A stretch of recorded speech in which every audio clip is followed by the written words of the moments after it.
Uganda's domestic revenue contribution has of recent been quite impressive. The taxman hit its half-year revenue collection of 14.9 trillion shillings and now is 4 trillion shillings shy of hitting its second half-year target of 31.36 trillion shillings as of yesterday, Uganda Revenue Authority data shows.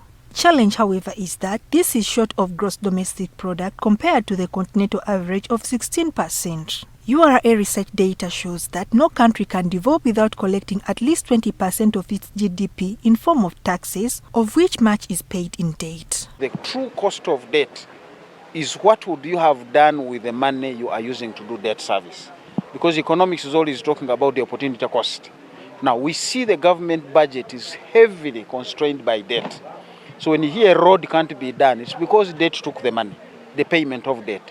It's moving to 50% of the entire budget. Now you have a budget of 72 trillion. But literally 35 trillion of that is in debt management. Either you are paying interest rates or debt rollover, and then you're also continuing to borrow, which means now as you pay interest, you are left with no money to buy drugs from Lago.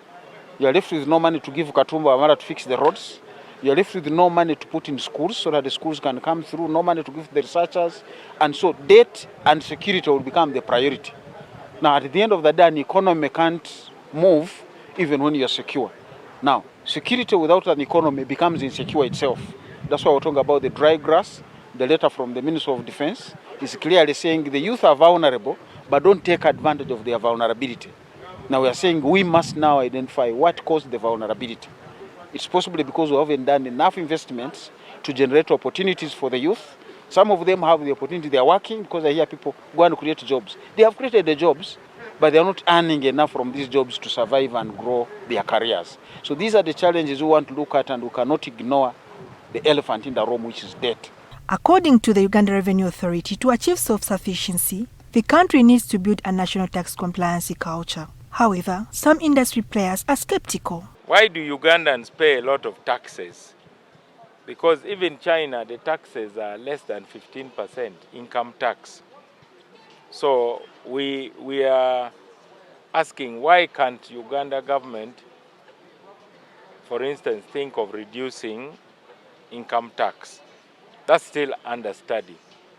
Why? Because when you earn your money, we want you to be the one to make the decision how to spend it.